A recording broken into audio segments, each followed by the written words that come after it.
गीता अध्याय 15 के श्लोक 16-17 में 3 प्रभु बताए हैं। ये 3 प्रभु कौन हैं? किस प्रभु की शरण में जाने के पश्चात जन्म और मरण समाप्त हो सकता है? 3 प्रभुओं में सबसे उत्तम परमात्मा कौन है? कैसा है? उसका क्या नाम है? इन सभी गूढ़ रहस्यों को जानने के लिए अवश्य सुनिए जगत गुरु तत्वदर्शी संत रामपाल जी महाराज के अमृत वचन।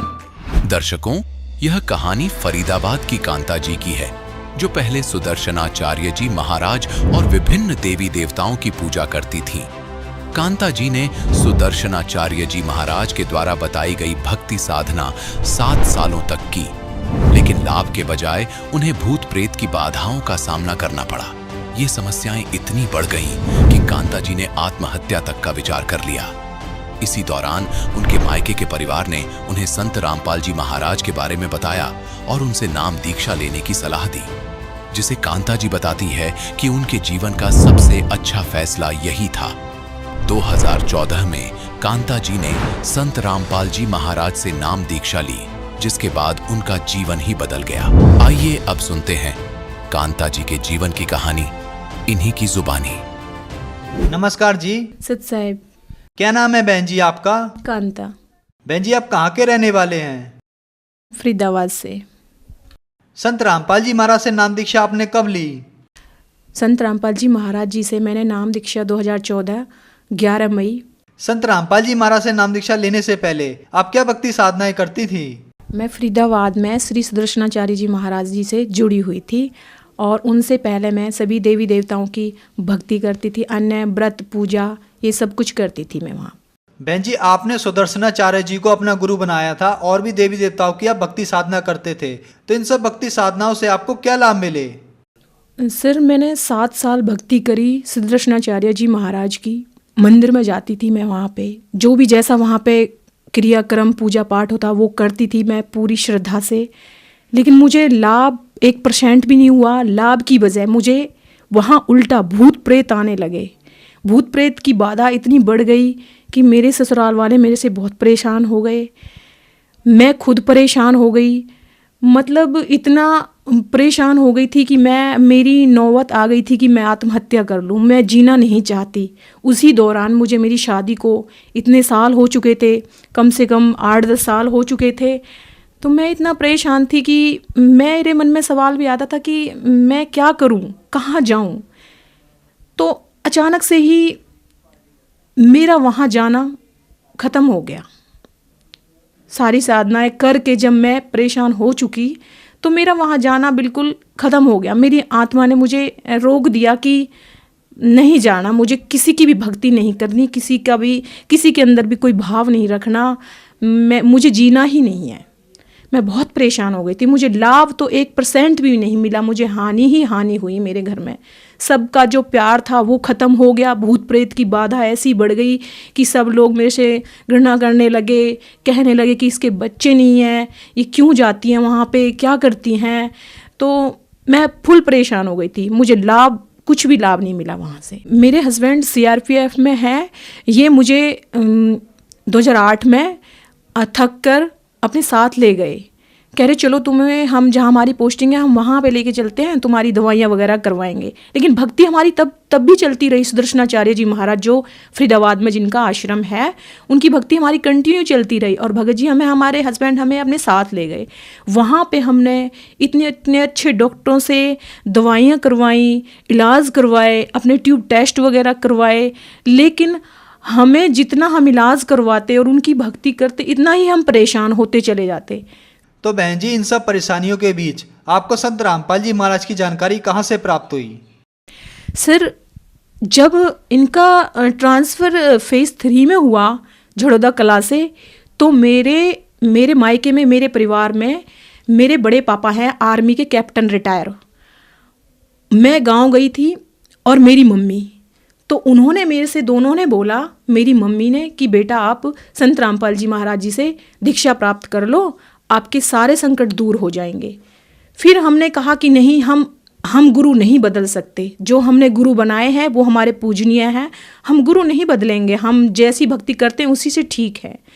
फिर ऐसे ही ऊपर से आके हम नीचे बैठे, हमारे पिताजी थे, मतलब बड़े पापा थे आर्मी के कैप्टन रिटायर, उन्होंने संत रामपाल जी महाराज अपने गुरु बना रखे थे और मम्मी ने भी बना रखे थे। मम्मी को हमने मना कर दिया, तो हमारे जो बड़े पापा थे उन्होंने कहा कि कांता बेटा, आप संत रामपाल जी महाराज जी को अपना गुरु बनाइएगा और उनसे दीक्षा लेकर आपकी सारी परेशानी ठीक हो जाएगी। उनको पता था कि मेरे बच्चा नहीं है, वो क्लियर नहीं कहते थे मेरे से, तो ऐसे कहते थे कि आपकी परेशानी बिल्कुल ख़त्म हो जाएंगी।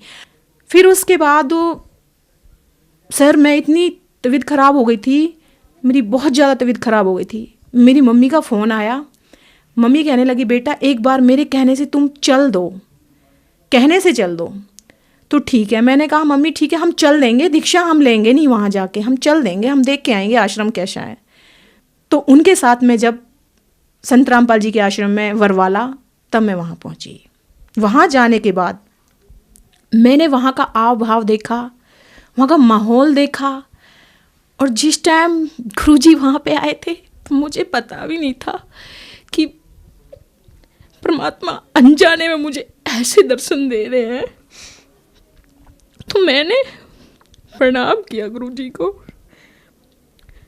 बोली कुछ नहीं, मैंने प्रणाम किया। फिर वहाँ पे आने के बाद प्रणाम करके गुरुजी के बोल रहे थे कि जिन्होंने दीक्षा नहीं ले रखी है दर्शन नहीं दे, मतलब गुरुजी प्रणाम आशीर्वाद नहीं देंगे, लेकिन मुझे मना नहीं किया। मैं ऐसे ही चली गई और गुरुजी ने मुझे आशीर्वाद दे दिया। अब वहाँ से हम आए तो कहने लगे कि आप दीक्षा ले लो, तो हमने वहाँ ऐसे करने के बाद दीक्षा ले ली। बहन जी, अब 2014 में सतलोक आश्रम बरवाला में गए और संत रामपाल जी महाराज से नाम दीक्षा ली। हमने संत रामपाल जी महाराज के अनुयायियों से सुना है कि जो भी संत रामपाल जी महाराज से नाम दीक्षा लेते हैं उन्हें लाभ जरूर होते हैं। तो क्या आपको भी कोई लाभ प्राप्त हुए संत रामपाल जी महाराज से नाम दीक्षा लेने के बाद? जी सर, मुझे आध्यात्मिक, भौतिक, मानसिक सारे लाभ प्राप्त हुए बंदी छोड़ सदगुरु रामपाल जी महाराज जी से। सर मैं अकेली भक्ति करती थी घर में, तो 2016 में मैं अपने हस्बैंड से कहती थी कि आप भी संत रामपाल जी महाराज जी से दीक्षा लो और हम दोनों भक्ति करेंगे, लेकिन वो मना भी नहीं करते थे मेरे से और हाँ भी नहीं करते थे कि तुम छोड़ दो भक्ति। तो एक दिन मैं ऐसे ही दंडवत प्रणाम करके संत रामपाल जी महाराज जी के सामने मैं ऐसे ही कह रही थी, भगवान संत रामपाल जी महाराज कि आप मेरे साथ मेरे हस्बैंड को और लगा दो भक्ति में। तो दिवाली का टाइम था, अक्टूबर 2016, तो मैंने सेंटर जाना था और मेरे भगत जी, मेरे हस्बैंड अचानक से कहने लगे कि मुझे भी नाम दीक्षा लेनी है। तो मेरे मन में इतनी खुशी हुई कि ये दीक्षा लेने के लिए कह रहे हैं। तो मैं कह रही थी इनसे कि मुझे दिवाली से पहले ही जाना है और मेरे हस्बैंड कह रहे थे मुझे दिवाली के बाद जाना है। तो मैंने कहा ठीक है आप दिवाली के बाद ले लेना, लेकिन मैं सेंटर दिवाली से पहले जाऊंगी। तब मैं दिवाली से पहले सेंटर गई। मेरे चाचा जी के लड़के हैं, बलादपुर में रहते हैं, वो मुझे लेके गए और मेरे भगत जी को भी, ये मेरे साथ वैसे ही चले गए। जब ये बदरपुर नामदान सेंटर पे गए, जब इन्होंने वहाँ का माहौल भी देखा, संत रामपाल जी के जो अनुयायी थे, भक्त थे, उनसे मिले और वहाँ का माहौल देखा, तो हमारे हस्बैंड कहने लगे कि नहीं मुझे भी कांता आज ही दीक्षा लेनी है। तो ये समझ लो कि ये मेरा परमात्मा का इतना बड़ा चमत्कार था कि मेरे साथ ये जुड़े भक्ति मार्ग में। फिर भगत जी, परमात्मा को पता था, बंदी छोड़ सदगुरु रामपाल जी महाराज जी को पता था कि ये दो बच्चे परेशान हैं। किस चीज़ से परेशान है? हमारे पास औलाद नहीं थी, 12.5 साल हमारी शादी को हो गया था। हमने सारी जगह दवाइयाँ करवाई लेकिन हमें कोई आराम नहीं लगा। मैंने इतनी दवाइयाँ खाई कि मुझे शरीर में इतना साइड इफ़ेक्ट हो गया। जो मेरी ट्यूबें थी अंदर से वो दोनों ब्लॉक हो चुकी थी। मेरे पायलस इतना बढ़ चुका था कि मैंने उसकी दवाइयाँ भी करवाई लेकिन मुझे उनसे बिल्कुल भी आराम नहीं लगा।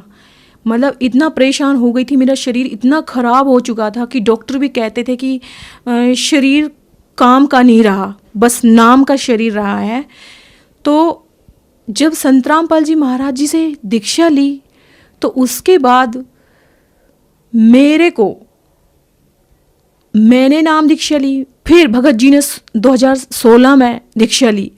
उसके 1 महीने बाद परमात्मा की ऐसी रजा हुई, मुझे साढ़े 12 साल में परमात्मा ने खुशखबरी सुनाई कि आप माँ बनने वाली हो।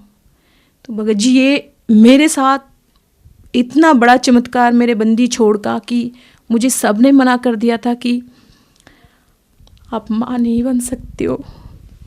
सब मुझे टॉर्चर करते थे, इनके गांव में मुझे कहते थे वो सामने नहीं आनी चाहिए, उसका मुंह खराब है।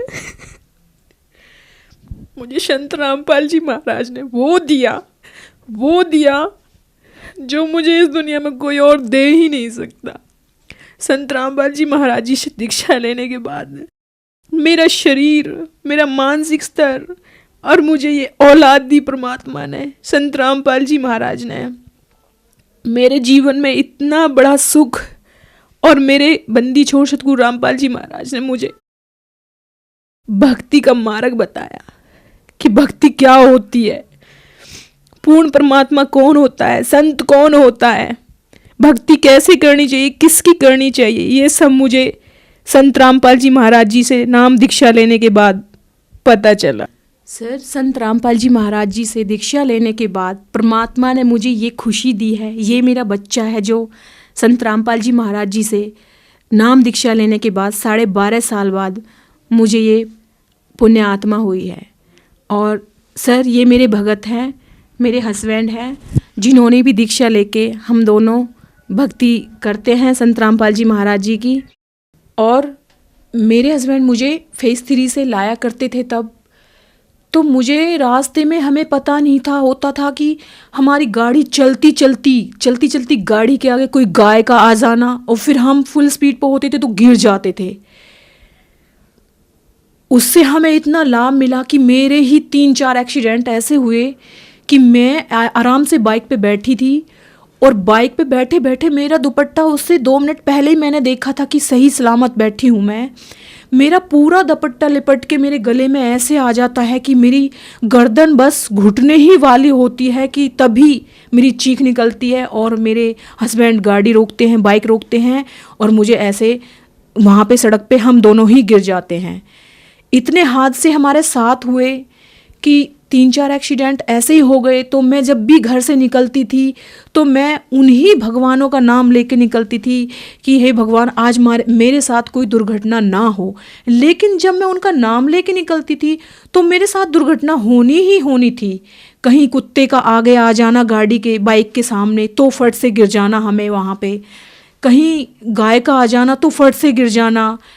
ये इतना परेशान थी मैं बहुत ज़्यादा। लेकिन जब से संत रामपाल जी महाराज जी से नाम दीक्षा ली है, उसके बाद ना कोई एक्सीडेंट, ना कोई हमें परेशानी, ना कोई हमें दिक्कत, सब चीज़ में हमें परमात्मा बंदी छोड़ सतगुरु रामपाल जी ने इतना लाभ, इतना सुख दिया है। हम बस उनकी भक्ति करते हैं। आज मैं बंदी छोड़ सतगुरु रामपाल जी महाराज से दीक्षा लेने के बाद ना मुझे कोई पायलस है, ना मेरी कोई ट्यूब ब्लॉक है, ना मुझे कोई मानसिक स्तर पर कोई बीमारी है, ना कोई मुझे परेशानी है। हम आराम से सतगुरु रामपाल जी महाराज जी की भक्ति करते हैं और आराम से अपना जीवन यापन कर रहे हैं। बहन जी, संत रामपाल जी महाराज से नाम दीक्षा लेने के बाद आपको हर तरह से सुख प्राप्त हुए, तो जो श्रद्धालु आपको देख रहे हैं, आप उन्हें क्या संदेश देना चाहेंगी? सर, मेरी उनसे हाथ जोड़कर प्रार्थना है कि इस टाइम धरती पर पूरे विश्व में संत रामपाल जी महाराज जी के अलावा और कोई गुरु हो ही नहीं सकता, क्योंकि वो पूर्ण परमात्मा है। बंदी छोड़ सतगुरु रामपाल जी महाराज इस टाइम धरती पर आए हुए हैं, 600 साल बाद फिर परमात्मा इस धरती पर आए हुए हैं। आप उनसे आइए, उनकी पुस्तकें हैं, उनका ज्ञान है, उनका सत्संग है, इतनी तेजी से चल रहा है कि जो भी भक्तात्मा सत्संग सुनती हैं, नाम दीक्षा लेती हैं, पुस्तकें पढ़ के वो सत्संग से जुड़ती हैं, फिर सत्संग सुन के फिर वो दीक्षा लेने के लिए आती है। तो मेरा उनसे विनम्र निवेदन है कि संत रामपाल जी महाराज जी से आओ और अपना कल्याण करवाओ नाम दीक्षा लेके। बहन जी, संत रामपाल जी महाराज से नाम दीक्षा कैसे ले सकते हैं? सर संत रामपाल जी महाराज जी से दीक्षा लेने के लिए चैनल पर पट्टी आती है, एक नीचे सत्संग चलाते हैं, उसके नीचे पट्टी आती है, उस पे संत रामपाल जी महाराज जी का सत्संग आता है। हम उन नंबरों पर फ़ोन करके और पता कर सकते हैं कि किस एरिया में सेंटर है, कोऑर्डिनेटर है, आपको पता चल जाएगा, वहाँ से हम नाम दीक्षा ले सकते हैं। धन्यवाद बहन जी। सत साहिब। अब जगत गुरु तत्वदर्शी संत रामपाल जी महाराज जी के सत्संग के माध्यम से उस अद्वितीय आध्यात्मिक ज्ञान के बारे में जानते हैं जिसके माध्यम से आप भी प्राप्त कर सकते हैं ऐसे आध्यात्मिक, मानसिक और भौतिक सुख जो अभी तक आपने सिर्फ मीराबाई, ध्रुव, प्रहलाद जैसे कुछ ही भक्तों की जीवन कथा में सुने होंगे। अब सुनिए तत्वदर्शी संत के संग शास्त्र अनुकूल भक्ति सत्संग, ऐसा अद्वितीय आध्यात्मिक ज्ञान जिसका है सर्वधर्मों के पवित्र शास्त्रों में प्रमाण। तो ये ऐसी लीला करता है, तो इसलिए प्रतिज्ञा कर रखी है, ये मेरी अटल प्रतिज्ञा है, इसलिए ये किसी को विष्णु के रूप में दर्शन दे देता समाधि दशा में। वो विष्णु जी को फाइनल गॉड मान कर उसकी महिमा बना दी अपने आत्मा। अब जैसे प्रतिमाएं बनाई गई हैं, ये ऋषियों ने समाधि लगाई, और समाधि में जिसको भी जिस रूप में दर्शन मिले उसने उसी ये मिट्टी की मूर्ति उसी ये बना दी। आगे चल के ये मूर्ति एक परंपरा बन गई। तो इन्होंने ब्रह्मा विष्णु महेश की मूर्तियां बनाई, इन्हीं के दर्शन हुए इनको, किसी को ब्रह्मा के रूप में दर्शन दे दिए। इस प्रकार ये सबको विचलित करके रखता है। तो कहने का भाव ये है, इन ऋषियों ने परमात्मा के दर्शन नहीं हुए, फिर भी ये घुमा फिरा कर ये कहते हैं कि वेदों में परमात्मा तो निराकार लिखा है, ये जो दिखाई देता है ये परमात्मा नहीं हो सकता। एक तरफ श्री विष्णु जी को कंप्लीट गॉड भी मानते हैं, फिर बुद्धि विचलित होने से कोई इनको कहता है कि नहीं भगवान तो दिखाई थोड़ा ही देता, वो तो निराकार है, प्रकाश ही प्रकाश है, सहस्रार कमल में जाकर देखो वो तो प्रकाश ही प्रकाश दिखाई देता है, 1000 ज्योतियां दिखती हैं। तो फिर ये वहां डगमग हो गए सचमुच। तो इनको ये निष्कर्ष निकाल ही नहीं सके, क्योंकि इनकी साधना व्यर्थ थी, इनकम्प्लीट स्पिरिचुअल नॉलेज था। तो चुनक ऋषि ने हजारों वर्षों तक परमात्मा प्राप्ति के लिए कोशिश की, भगवान मिले नहीं, और ये एटम बम बन जाते हैं ज्यादा तप और जप करने से, इस काल तक की भक्ति करने से। और यही कारण है कि काल फिर इनका दुरुपयोग करता है, रिमोट उसके हाथ में होता है इनका सबका। तो चुनक ऋषि ने हजारों वर्षों तक तप किए, जप किया ओम नाम का, भगवान मिला नहीं, और सिद्धि के से यो ओतप्रोत हो गया, पावर हाउस बन गया, एक एटम बम बन गया। एक मानधाता नाम के चक्रवर्ती राजा थे, यानी पूरी पृथ्वी के शासक थे, और वो 1 वर्ष में, 2 वर्ष में, 10 वर्ष में, जैसा भी वो उचित समझते थे, पूरी पृथ्वी पर निरीक्षण किया करते थे। चक्रवर्ती राजा करता था कि किसी अन्य भूभाग के भूपति को, यानी छोटे राजा को,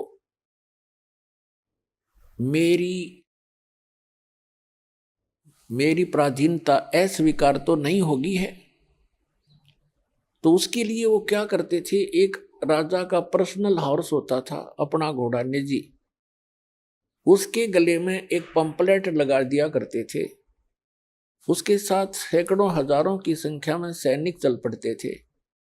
राजा का घोड़ा प्रत्येक छोटे राजाओं के राज्य में से गुजरता जाता था। उसके ऊपर लिखा होता था उस पंपलेट पर कि राजा मानधाता चक्रवर्ती का घोड़ा है, राजा के पास 72 अक्षौणी सेना है। अक्षौणी का वैसे उसका अलग से डिटेल होती है, लेकिन हम सिंपल सा मानकर चलते हैं, 72 करोड़ मानकर चलो। राजा के पास 72 करोड़ सेना है, और जिस भी राजा को राजा की पराधीनता अस्वीकार हो, घोड़े को पकड़ ले और बांध ले और युद्ध के लिए तैयार हो जा। तो वो घोड़ा जब लेकर जा रहे थे सैनिक, चुनक ऋषि की कुटिया रास्ते में थी। रास्ते में चुनक ऋषि ने पूछा भी कहाँ जा रहे हो सैनिक? उन्होंने कहा बाबा जी हम कोई काम जा रहे हैं। वो चले गए। वापस जब आए तो भी उसी रास्ते से आए, वो सारी पृथ्वी पर घूम गए। उस शहर में एंट्री का वही रास्ता था उनका।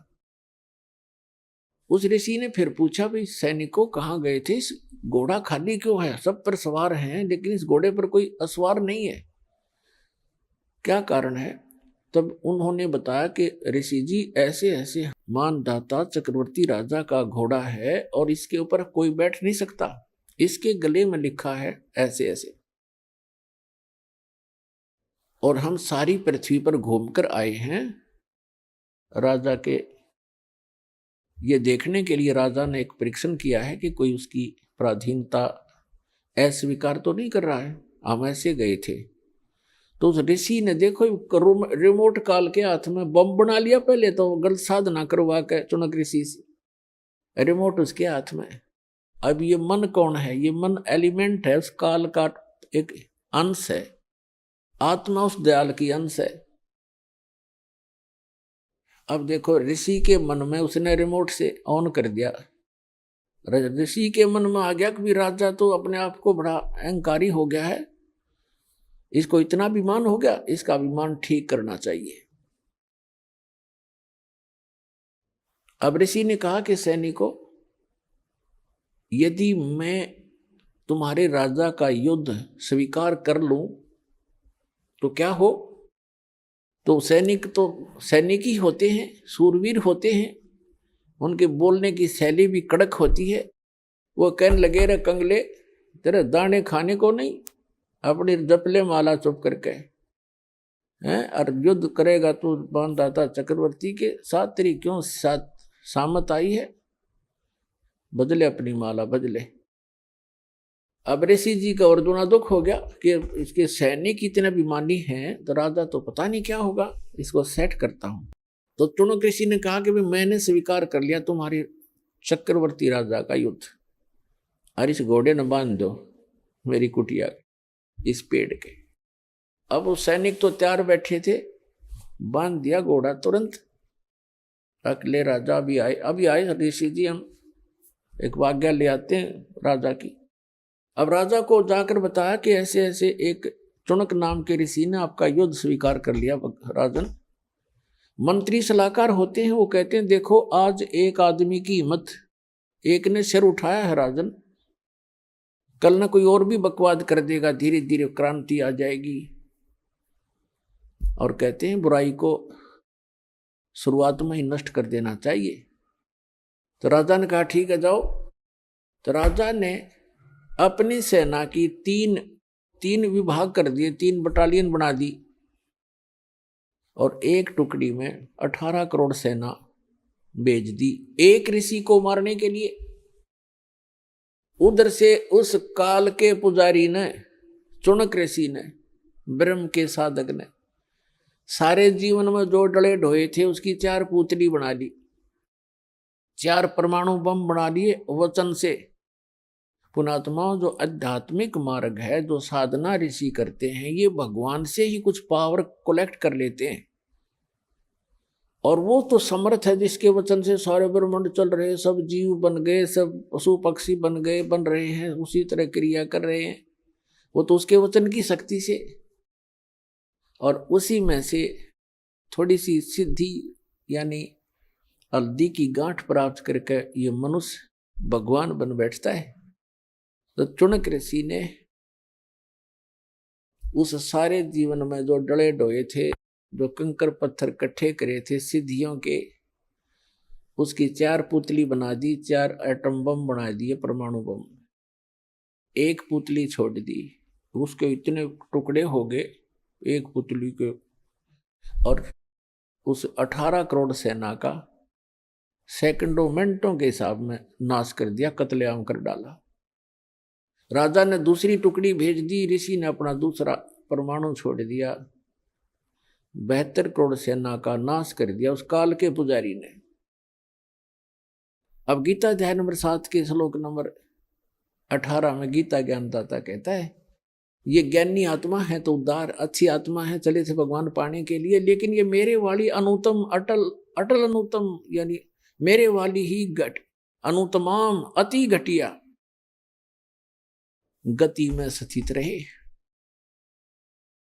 अब देखो, चुनक ऋषि ने 72 करोड़ सेना का नाश कर दिया। पुण्यात्माओं, चाहे कोई तीर तो मार दे, कोई तलवार से काट दे, कोई गोली लाठी तो मार दे, पत्थर तो मार दे, उसको उतना ही पाप लगता है। और चाहे कोई वचन से मार दे, उसका वो हथियार है तो उतना ही अपराधी है जितना कि गोली से मारने वाला होता है।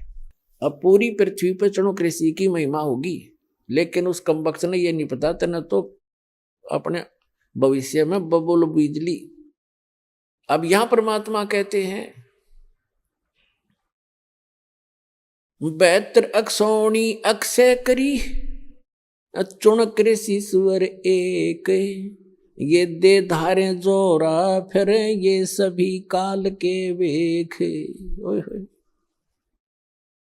सूक्ष्म वेद में बताया परमात्मा ने कि 72 अक्षौणी अक्षय करी, 72 अक्षौणी का नाश कर दिया, उस चुनक ऋषि स्वर एक। पुण्यात्माओं, ये सूक्ष्म वेद की वाणी कोई बालकों की नहीं है। ये इतना गूढ़ रहस्य छुपाए हुए हैं अपने अंदर। ये इन आज तक के ये कबीर पंथीर फलाने इन रोज पढ़ते थे, गरीबदासी इनका कख भी समझ में नहीं आया। चुनक ऋषि स्वर एक, ऋषि स्वर जैसे मुनि मुनिवर, ऋषि ऋषिवर, ऋषिश्वर यानी ऋषियों में श्रेष्ठ, उन श्रेष्ठों में भी श्रेष्ठ, परम श्रेष्ठ ऋषि। उस परम श्रेष्ठ ऋषि के ये काले कर्म है, ये कर्तव्य है काले कारनामे। क्या बताते हैं कि 72 अक्षौणी अक्षय करी, चुनक ऋषिश्वर एक। उस अकेले ने 72 करोड़ का नाश कर दिया। और फिर बताते हैं दे धारे जोरा फिरे, जोरा माने मौत।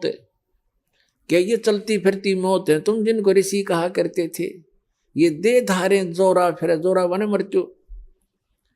ये सभी काल के भेख। एक दुर्वासा नाम के ऋषि थे, ऐसे सिद्धि ये काल की साधना करके ओम नाम तक की, और ये भी सिद्धि युक्त हो गए। एक बार श्री कृष्ण जी के पुत्र प्रद्युम्न सहित और कुछ अन्य यादवों ने जाकर उस दुर्वासा ऋषि के साथ मजाक कर दिया। एक गर्भवती लड़की का सांग बना लिया, प्रद्युम्न को गर्भवती लड़की जैसा स्वांग कर लिया। उसके पेट पे एक कढ़ाया बांध लिया, छोटा सा कढ़ा, जैसे छोंक छांक लान की वागर कढ़ाई, सूखी सब्जी बनाने की, और ऊपर का कपड़ा लपेट दिया, लोगड़ लगा दिया, बांध दिया, और लड़कियों वाले वस्त्र पहना कर ले गए। एक उसका नकली पति बना लिया। और द्वारका के बाहर बनी में जंगल में दुर्वासा भक्ति कर रहा था, दूना लाए बैठा था। तो सबको ये हो गया था नगर में कि बड़ा पहुंचा हुआ ऋषि है, भविष्य भूत और वर्तमान की सारी जानता है। तो वो श्री कृष्ण जी की आड़ में अभिमानी हो गए थे यादव सारे। वो श्री कृष्ण तो ऊपर किसी ने नहीं माने थे। फिर भी जैसा तत्व ज्ञान की कमी से इतनी त्रुटियां सभी में आ जाती हैं, तो वो इकट्ठे होकर चले कि भी चलो दुर्वासा की परीक्षा लेते हैं, ये कैसा बहुत भविष्य की जानता है। दुर्वासा जी के पास जाकर कहने लगे कि महाराज जी, इनके बहुत दिनों के बाद विवाह के 10-20 वर्ष के बाद परमात्मा ने सुनी है, और ये इसकी पत्नी है, इसको गर्भ रहा है। ये उतावले हो रहे हैं ये जानने के लिए कि इनके पुत्र होगा या पुत्री। आप तो भूत भविष्य की सारी जानते हो। दुर्वासा ने देखा अपना जानते हैं, दूरबीन लगा के, हाँ तो सारा फंड था। उसने श्राप दे दिया उनको कि इससे यादव कुल का नाश होगा। भागो उठाया चमटा, फिर वो करी लाल आंखें, वो बालक भाग लिए। उसके वचन से 56 करोड़ यादव आपस में लड़के मर गए, कट के कत्लेआम कर दिया उन्होंने। उस वचन से इतना प्रभाव हो गया उनमें, आपस में लड़ मरे। तो यहां क्या कहते हैं, सूक्ष्म वेद में कहा है कि दुर्वासा को पे तहां समझने आई नीच, और 56 करोड़ यादव कटे, वह मची रुधिर की कीच। ओए होए, 56 करोड़ आदमी कट कर मर गया आपस में लड़के। दुर्वासा के श्राप थे, श्री कृष्ण रक्षा नहीं कर सका। कि श्री कृष्ण जी के पोते परपोते स्वयं उसके बच्चे सारे मारे गए। तो यहाँ संत कहते हैं, गरीबदास परमात्मा कबीर जी कहा करते थे अपने सुख संवेद जो गरीबदास जी को दिया, उसमें कहा है कि दुर्वासा को पे तहा, बच्चा ने मजाक कर दिया, इतनी सजा दिया करते हैं। कहते हैं ये इंसान नहीं, ये नीच व्यक्ति है, तुम इनको ऋषि समझते थे। दुर्वासा कोपित, हाँ यानी कुपित हुए और समझ न आई नीच। उस दुष्ट इंसान ने इतना भी नहीं सोचा तो क्या बकवास करने जा रहा है, इससे क्या गाड़ी गल जाएगी, ये संत है, ऋषि हो तुम। संता को उसको कितना दुख झेले, बददुआ नहीं देते संत, ये तो काल के सांप थे। कहते हैं दुर्वासा को पे तहां समझने आई नीच, और 56 करोड़ यादव कटे, वहां मची रुधिर की कीच, गारा मच गई लहू की, रक्त की। अपना आत्माओं आपको अब समझ में आवेगा कौन कितने पानी में। तो इसके विषय में कहा करते डंब करें डूंगर चढ़े, सुख संवेद में कहा है डंब करें डूंगर चढ़े। डंब माने पाखंड, लोग दिखावा धूना लाकर बैठेंगे ऊंचे से स्थान पे, दुनिया दूर तो देखो महात्मा तपस्या कर रहा है, फिर उसका चढ़ावा शुरू हो, उसका दूध पानी शुरू हो जा। कहते हैं डंब करें डूंगर चढ़े, अंतर जीनी झूल, और जग जाने दुनिया जाने यो भक्ति करे, ये बोवन सूल बबूल, ये तो अपने भविष्य में की करके कांटे बीज रहे। अब जो चुणक ऋषि था उसने जो 72 करोड़ सेना मार दी उस राजा की, बेमतलब बकवास करी। ऋषि का अपना अलग से फील्ड है, साधक का, राजा का अपना फील्ड है, वो अपना काम करे, ऋषि अपना करे। ठीक है, कोई आवे तो सलाह अच्छी दे, ना हो तो भाई वो अपने काम में लग रहा या के बकवाद भाई उसने कहने थी बुद्धि ठिकाने करूंगा, अपने कर्म बिगाड़ दिए। जो थोड़ी बहुत वह पूंजी इकट्ठी करी थी उसमें पेंचर कर लिया, सारे जीवन का नाश। अब क्या होगा, इतना कुछ करने के बाद भी इनके कुछ भक्ति, तो उसके बाद भी भक्ति की वो अंश शेष रह जाते हैं, उसके कारण जाएगा ब्रह्मलोक में ओम नाम के जापते, वहां अपनी पूंजी नाश करके फिर पृथ्वी पर जन्म लेगा ये, और पृथ्वी पर फिर मनमाने राजा भी बन जा पूरी पृथ्वी का। इतनी तपस्या इतनी साधना हो जाती है इनकी, और फिर 84 लाख योनियों के चक्कर में भी पढ़ना ही पढ़ना पड़ेगा। जब इसका 84 लाख योनियों में कष्ट उठाने का नंबर आवेगा, जब ये कुत्ता बनेगा ये चुणक ऋषि, और इसके सिर में जख्म होंगे, कीड़े पड़ेंगे, और वो कीड़े जो 72 सोनी सेना मारी थी इसने चूट चूट कर खाएंगे। तो पुण्यात्माओं परमात्मा के सद्यात्म ज्ञान से आपको पता चलेगा, जैसे गीता अध्याय नंबर 7 के श्लोक नंबर 29 में कहा है कि तत्वदर्शी संत जब मिल जाएगा वो व्यक्ति तत्ब्रह्म से परिचित हो जाते हैं, संपूर्ण अध्यात्म ज्ञान से, सभी कर्मों से परिचित हो जाते हैं उस तत्व ज्ञान में। ऐसा ज्ञान है। देख कौड़ कितना बड़ा मुकदमा मोल ले लिया चुणक ऋषि ने बगैर ज्ञान के। ऐसे अग्नि में हाथ डाल देते हम अपने आत्मा। परमात्मा कहते तुमने उस दरगाह का, तुमने उस सच्चे दरबार का मैल नहीं देखा और धर्मराज के तिल तिल का लेखा। उस सच्चे परमात्मा के आदेश से धर्मराज यहाँ का जो चीफ जस्टिस है किस ब्रह्मांड, एक ब्रह्मांड का, कहते वो एक मासा कम नहीं कर सकता, तिल की वृद्धि नहीं कर सकता, वो उसको सब भोगने पड़ेंगे तुमने।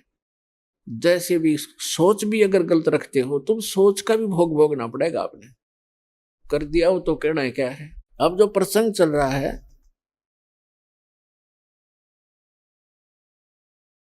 एक समय एक गुरु और शिष्य चले जा रहे थे। रास्ते में एक मछियारा मछली पकड़ रहा था किसी सरोवर से, और वहां से जाल भर के और बाहर डाल रहा था। वो तड़प तड़प कर शरीर छोड़ रही थी। उस लड़के ने, शिष्य ने, छोटा बालक था 10-15 वर्ष का, उसने पूछा गुरुजी ये प्राणी जो ऐसा अपराध कर रहा है इसको क्या सजा मिलेगी। गुरुजी कहने लगे बेटा फिर बताऊंगा, अब आ जा। सुमन कर अपना चलते सफर कर रहे थे। 4-5 वर्षों के बाद क्या देखा, एक हाथी का बच्चा मस्ती में उछल कूद मचा रहा था। उछल कूद करते करते 2 वृक्षों के बीच में फंस गया।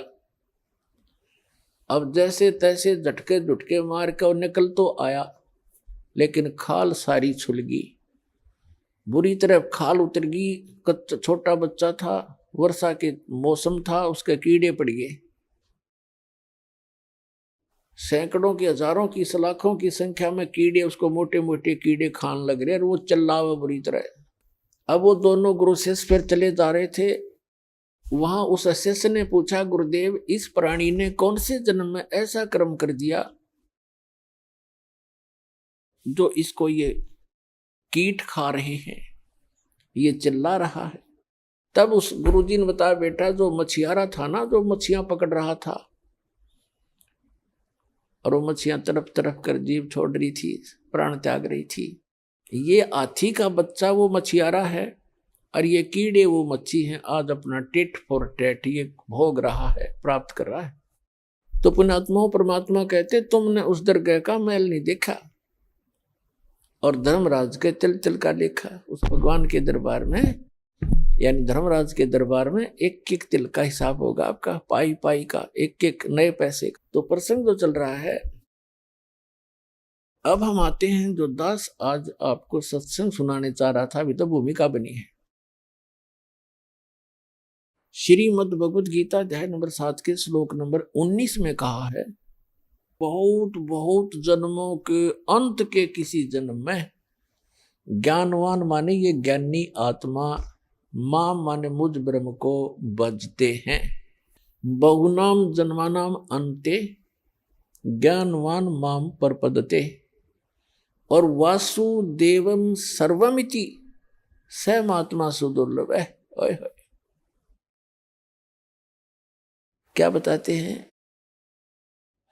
कि वासुदेव सर्वमिति, बहुनाम जन्मानाम अंते, बहुत बहुत जन्मों के किसी अंत के जन्म में ये ज्ञानी आत्मा ब्रह्म तक इनकी बुद्धि पहुंचती है, ब्रह्म तक।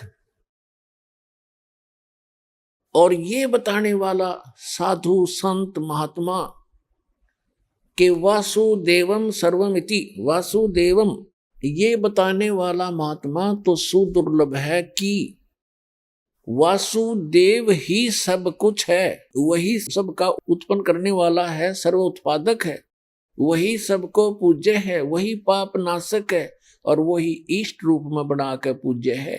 ये बताने वाला कि वासुदेव सर्वमिति, यह बताने वाला कि वासुदेव ही सब कुछ है।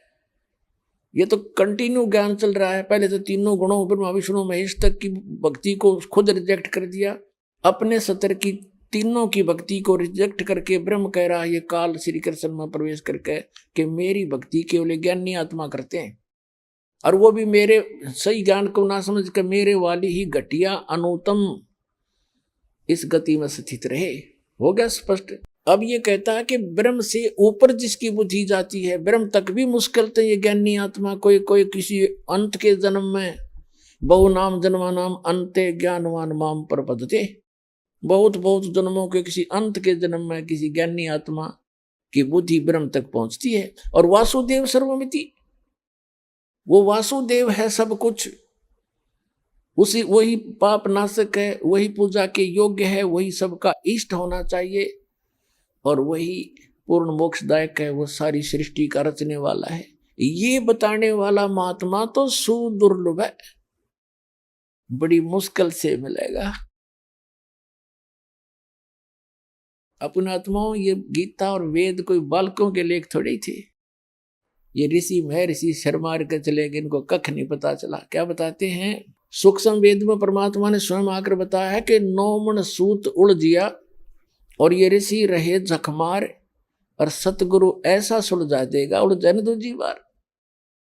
परमात्मा जो लाए का काम करते थे और 1 किलोग्राम एक शेर सूत उलझ जाता, वो कच्चा सूत, उसको सुलझाने में 2-2, 3-3 दिन की दिहाड़ी चली जाती थी उनकी। अगर गांठ पड़ गई तो धनी का सूत, फिर वो कपड़ा महंगा बेकारी उसके उल्टा पटक दिया और पैसे लेने आ रहे, तो उसको सुलझाना पड़ता था कि ये टूटे नहीं, और तब वो कपड़ा बन सकते थे जब उनकी दिहाड़ी बननी थी। तो कहने का भाव ये है कि ये जो आध्यात्मिक जो सूत है, एक शेर की बजाय इसने तो 9 मन सूत उलझा दिया, 360 किलोग्राम। परमात्मा कहते हैं इन अनजान ऋषियों ने 9 मन सूत उलझिया, ये ऋषि रहे झकमार, और सतगुरु ऐसा सुलझा दे, उलझे न दूजी बार। अब ऐसा सुलझा दिया इस दास ने परमात्मा की दया से, इस कलयुग में नहीं उलझेगा यू तत्व ज्ञान।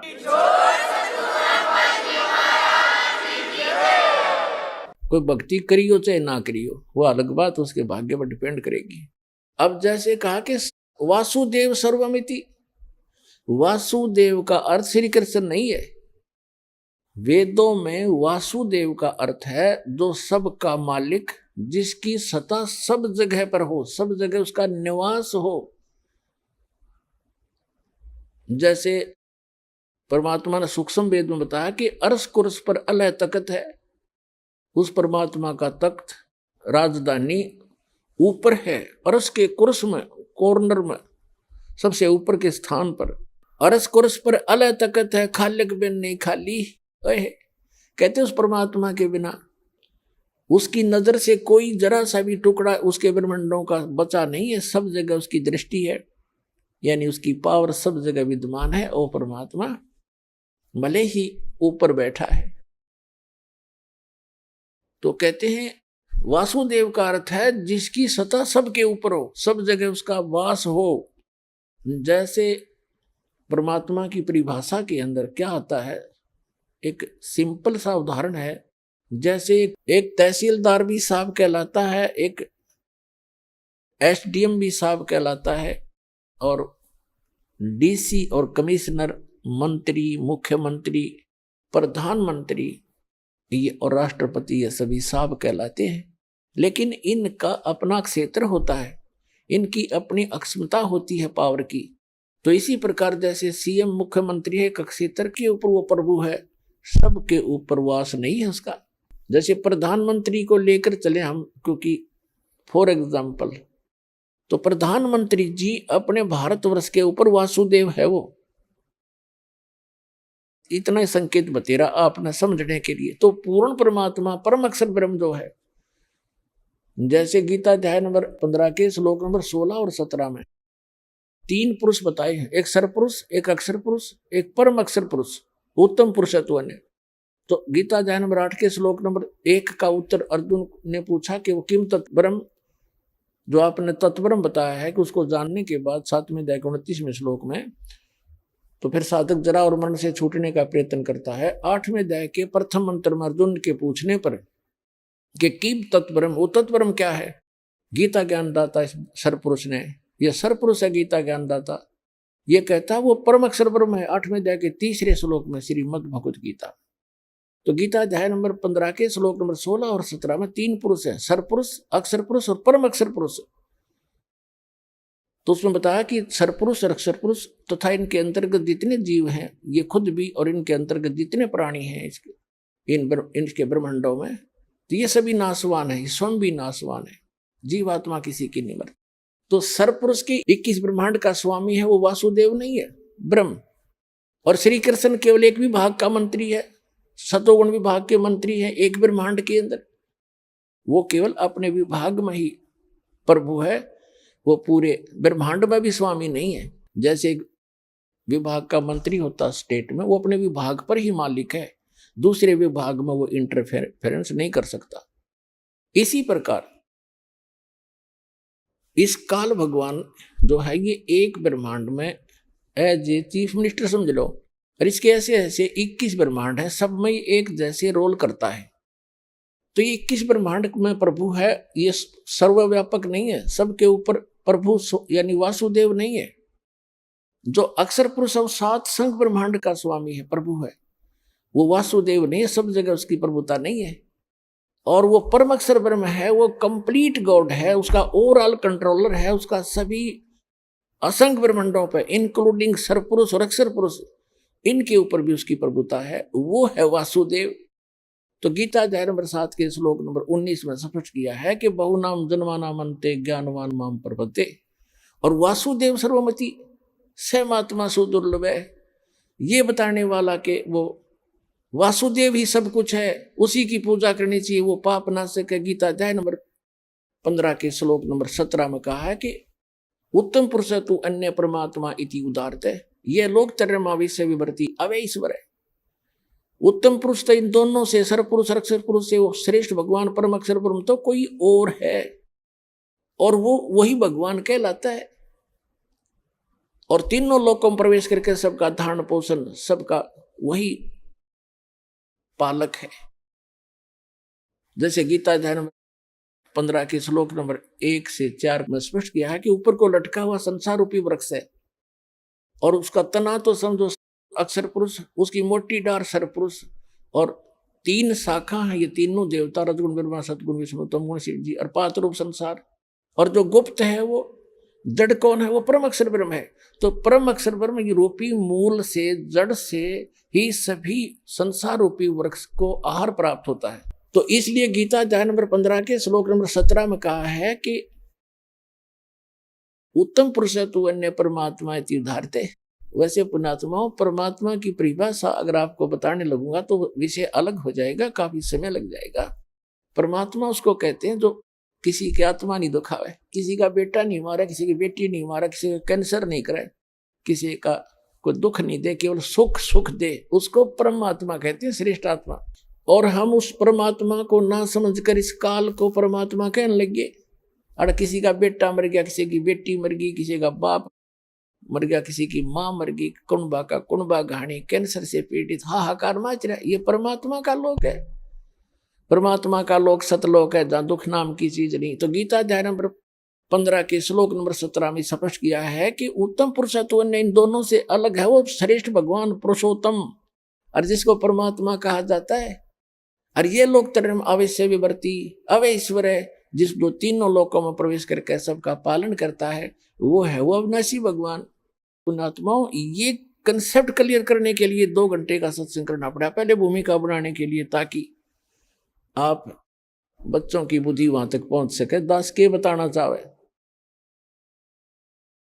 आपके ऊपर कैसे रहम हुआ है परमात्मा का, आपको शिक्षित किया। अगर अशिक्षित होते तो आप मेरा पत्थर मारते, ये क्या कह रहा है। और आज कुछ दिनों के बाद देखिए, दास को पलकों पे बिठाएगी पूरा संसार।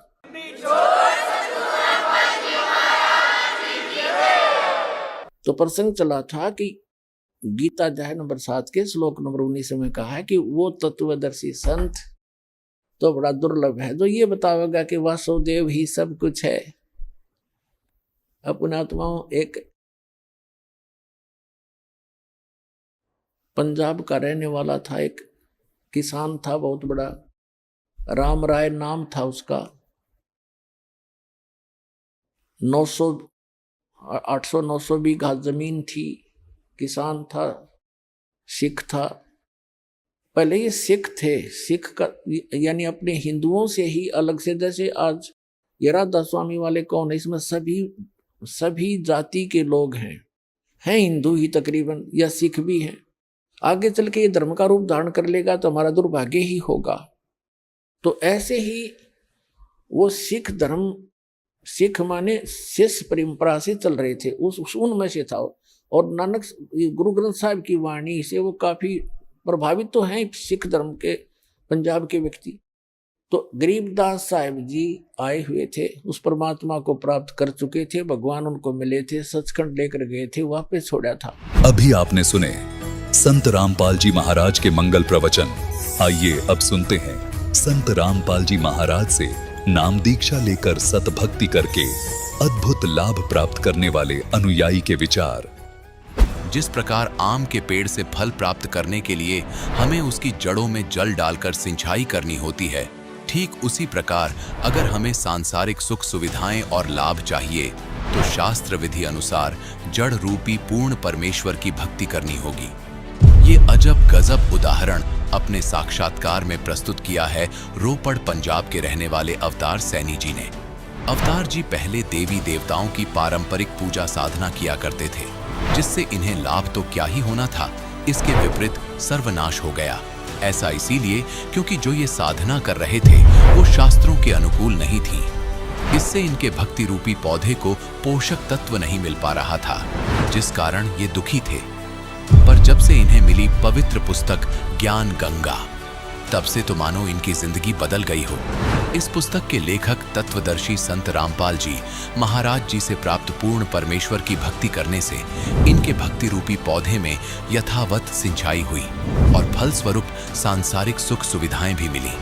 संत जी की असीम कृपा से इनके साथ अद्भुत चमत्कार हुए हैं। सुनिए अवतार जी की मुंह जुबानी, उनके जीवन परिवर्तन की ये सच्ची कहानी। सर नमस्कार। नमस्कार सर। सर क्या नाम है आपका? मेरा नाम सर अवतार सैनी है, मैं डिस्ट्रिक्ट रोहतक से आया हूँ। अवतार जी, संत रामपाल जी महाराज जी से नाम दीक्षा लेने से पहले आप क्या भक्ति साधना करते थे?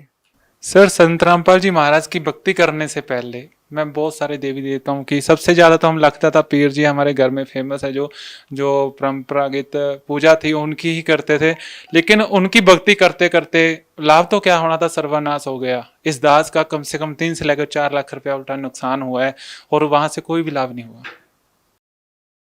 लेकिन सर जैसे कि आपने बताया कि पहले आप देवी देवताओं की पूजा करते थे और जो पारंपरिक पूजाएं होती है वो भी आप करते थे, तो सर हम आपसे जानना चाहते हैं कि जब आपको उस भक्ति को करने से कोई लाभ नहीं मिला तो फिर आप संत रामपाल जी महाराज जी के शरण में क्यों गए? देखिए संत रामपाल जी महाराज की शरण में ऐसा था कि मेरा एक दोस्त था शिवदास। एक्चुअल में हम मार्केटिंग में इकट्ठा ही काम करते थे, लेकिन वो मेरा जूनियर था। तो उसने मेरे को बताया कि अवतार जी, क्योंकि उन दिनों में काफ़ी दुखी था, क्योंकि बिजनेस मेरा काफ़ी डाउन में चला हुआ था। तो इतना कोसता था कि परमात्मा को कि देखो मेरे साथ वाले लोग कितने आगे निकल गए, लेकिन मेरा बिजनेस इतना डाउन में क्यों चला हुआ है। तो उन दिनों में वो मिला, तो उसने बताया कि क्या आप परमात्मा के बारे में जानते हो? तो मैंने उससे बोला कि हाँ जानते सभी है, लेकिन ये है कि आप अच्छा काम करो, परमात्मा सभी की फिल्म बनाता है। लेकिन उसने मेरे को बताया कि नहीं, परमात्मा का सहज शरीर है, उसका नाम कबीर है। तो उन्होंने बोला कि यदि आप वाकई में जानना चाहते तो ये बुक है ज्ञान गंगा, तो इसको आप पढ़िए। यदि आप इनकी भक्ति करोगे तो संत रामपाल जी महाराज है जो इनकी भक्ति बताते हैं परमात्मा की, वो भक्ति करने के बाद आपको बहुत बढ़िया लाभ होंगे। तो मेरे मन में भी आया कि मैं बहुत सारे पीरों फकीरों के पास घूम चुका हूँ, लेकिन यहाँ से तो कोई राहत नहीं मिल रही, चलो एक ट्राई और करके देखते हैं, ये भी करके देख लेते हैं। सर आपने बताया कि आपको एक बुक मिली, सर उस बुक का नाम क्या था? उस बुक का नाम ज्ञान गंगा था, जिसको पढ़ने के बाद मेरे को लगा कि हाँ यहाँ से कुछ बढ़िया हो सकता है, क्योंकि उसमें सही शास्त्र अनुकूल भक्ति बताई गई थी। संत रामपाल जी महाराज भी बताते हैं कि जो लोग शास्त्र विधि के अनुकूल भक्ति करते हैं उनके सभी दुखों का नाश होता है, इसलिए मैंने वो भक्ति अडॉप्ट की। सर जैसा कि आपने बताया कि आपको ज्ञान गंगा पुस्तक मिली और उसको आपने पढ़ा, सर हम आपसे जानना चाहते हैं कि ऐसा उस पुस्तक में क्या लिखा हुआ था कि उसको पढ़ के आपने संत रामपाल जी महाराज जी से नाम दीक्षा ले ली? या सर ऐसा उस पुस्तक में क्या लिखा हुआ था जिसने आपको प्रभावित किया? देखिए उस बुक में लिखा हुआ था कि जैसे एक मान लीजिए पेड़ है, यदि आपने आम का पेड़ बोया है तो यदि आपने उसके मीठे आम खाने हैं तो आपकी उसकी जड़ों में पानी डालना पड़ेगा। इसी प्रकार शास्त्र अनुकूल भक्ति का मतलब है कि जो मूल भक्ति है वो भक्ति करना एक ऐसा, मान लीजिए जैसे एक जड़ को पानी डालना है, वो भक्ति करने के बाद हमें जो संसारिक सुविधा है वो ऑटोमेटिकली मिलती है। वो उसका जो प्रमाण है उस भक्ति का हमारे शास्त्रों में भी है, वेदों में है, गीता में है, गुरु ग्रंथ साहब में है, सभी शास्त्रों में इस भक्ति का प्रमाण है, इसलिए मैंने उस भक्ति को किया। सर हम जिस भी संत रामपाल जी महाराज जी के अनुयायी से मिलते हैं तो वो बताते हैं कि उनको संत रामपाल जी महाराज जी से नाम दीक्षा लेने के बाद लाभ मिले हैं। तो सर हम आपसे जानना चाहते हैं कि आपको संत रामपाल जी महाराज जी से नाम दीक्षा लेने के बाद क्या लाभ मिले? देखिए संत रामपाल जी महाराज के नाम दीक्षा लेने के बाद इस दास को बहुत सारे लाभ हुए, उसमें से एक मोटा मोटे बताता हूँ। इस दास के पास ये नाम दीक्षा लेने से पहले इस दास के पास अपना कोई घर नहीं था। सतगुरु रामपाल जी महाराज की दया से इस दास का सबसे पहले 7 से लेकर 8 लाख एक घर बन गया, जो कि इस दास की बिल्कुल औकात नहीं थी, क्योंकि मैं पहले ऑलरेडी बिजनेस में डूब चुका था, 3 से लेकर 4 लाख का घाटा बढ़ चुका था। तो संत रामपाल जी महाराज की दया से एक तो वो 5-6 लाख का जो घाटा बढ़ा था मेरे को, उस जख्म के ऊपर मलहम लगी, उसके बाद इस दास का एक घर बना।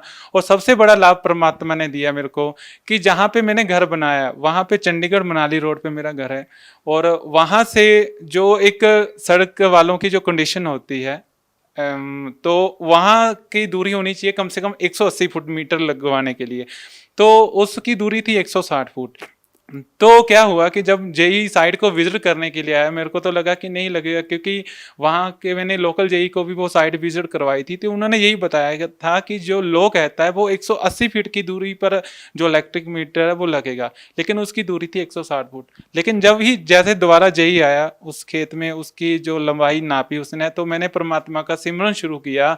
वो सिमरन करते करते वो जो 160 फुट थी वो बढ़ के परमात्मा की दया से 178 फुट होगी।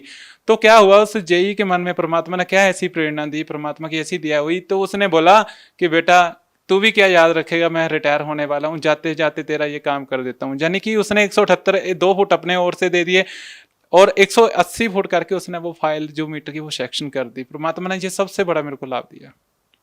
सर और क्या लाभ मिले आपको संत रामपाल जी महाराज जी से नाम दीक्षा लेने के बाद? और बहुत सारे लाभ हुए, जैसे मेरी कमर में दर्द रहता था, कई डॉक्टरों के पास गया, जो कहते हैं कि डिस्क प्रॉब्लम है, कोई कहता है मन क्या दब गया है, आप भाग नहीं सकते, भारी काम नहीं कर सकते, लेकिन नाम दीक्षा लेने के बाद मैं नॉर्मल काम करता हूँ, सारे काम करता हूँ। उसके पहले जो इस दीक्षा लेने से पहले मेरे ऊपर भूतों का भी साया रहता था, रात को इतना दबाव पड़ता था, ऐसा लगता था कि किसी चीज़ ने मेरा गला दबा दिया, लेकिन संत रामपाल जी महाराज के नाम दीक्षा लेने के बाद वो चीज़ें आज तक मेरे को नहीं मिली। और कोई लाभ सर? उसके अलावा जो मैं काम करता था वो तो छोड़ दिया, लेकिन संत रामपाल जी महाराज ने एक और प्रेरणा दी। मैं आज की डेट में एक मिनी रेस्टोरेंट चलाता हूँ, जिसमें मेरे को बहुत अच्छी इनकम है, मैं अपनी घर की रिक्वायरमेंट पूरी करता हूँ। सर जैसे कि आपने बताया कि पहले आप देवी देवताओं की पूजा करते थे, आन उपासनाएं करते थे। सर हमने सुना है कि जो भी संत रामपाल जी महाराज जी से नाम दीक्षा लेता है और वो देवी देवताओं की भक्ति छोड़ देता है, संत रामपाल जी महाराज जी के बारे में भी ये कहा जाता है कि देवी देवताओं की भक्ति छुड़वाते हैं। सर क्या कहना चाहेंगे, क्या कारण है? नहीं, ऐसा कुछ नहीं है, ये लोगों की गलत धारणाएं हैं। संत रामपाल जी महाराज उनकी भक्ति छुड़वाते नहीं है, उल्टा उनको एक शास्त्र के अनुकूल भक्ति बताते हैं। जो शिव जी है, कई लोग ये कहते हैं कि मेरा दोस्त ये कहता है कि यार तूने शिव जी की भक्ति छोड़ दी, ब्रह्मा की छोड़ दी। हमारे संत रामपाल जी महाराज उनकी भक्ति छुड़वाते नहीं, उल्टा सही तरीके से कैसे करनी है, कैसे वो लाभ देते हैं वैसे करवाते हैं। जैसे मान लीजिए एग्जाम्पल फॉर संत रामपाल जी महाराज भी बहुत बार उदाहरण देते हैं कि ये भक्ति कैसे काम करती है। ये हमारे एक बॉडी का पार्ट है, हम हमारे से दूर नहीं है, इनके अलावा भी हमें सुविधा नहीं मिल सकती। लेकिन संत रामपाल जी महाराज कहते हैं कि इनकी भक्ति, इनके मंत्र ऐसे काम करते हैं। जैसे मान लीजिए आप के घर में आपने वायरिंग कर रखी है, फैन लमका हुआ है, लाइट लगा हुआ है, लेकिन घर में मीटर की सप्लाई नहीं है, लेकिन आपको उसको जलाना है, वो कैसे जलेगा? एक समझदार बंदा क्या करेगा कि बिजली वालों के ऑफिस जाएगा, वहां पे अपना लोड अप्लाई करेगा, फाइल अप्लाई करेगा, मीटर अप्लाई करेगा। तो वहां पे क्या होगा, जब बिजली वाले जो डिपार्टमेंट के ऑफिसर है वो आपके घर में आके मीटर लगा देंगे, उसको सप्लाई चालू कर देंगे, उसके बाद स्विच ऑन करने के बाद पक्का अपने आप ऑटोमेटिकली घूमने के लिए मजबूर होता है। उसी तरह संत रामपाल जी महाराज भी ऐसी भक्ति देते हैं कि जब वो भक्ति आप करते हो तो वैसे ही लाभ देती है जैसे बिजली लाभ देती है। सर आप भगत समाज को क्या संदेश देना चाहते हैं? देखिए, भक्त समाज को मैं संदेश तो क्या देना चाहता हूँ, लेकिन एक रिक्वेस्ट, एक बेनती करना चाहता हूँ कि यदि आप मोक्ष चाहते हो तो संत रामपाल जी महाराज के शरण में आइए और अपना कल्याण करिए। सर जो लोग उनसे नाम दीक्षा लेना चाहते हैं वो उनसे नाम दीक्षा कैसे प्राप्त कर सकते हैं? देखिए, जीवी के नीचे येलो पट्टी फ्लैश हो रही है, उसके ऊपर कॉन्टैक्ट दिए गए हैं। आप कौन से एरिया से बिलोंग करते हैं, आप उन नंबर के ऊपर कॉन्टैक्ट करके अपने एरिया का जो नज़दीक नाम दीक्षा सेंटर है वहाँ पे कॉन्टैक्ट करके आप नाम दीक्षा ले सकते हैं। जी बहुत बहुत धन्यवाद। Thank you.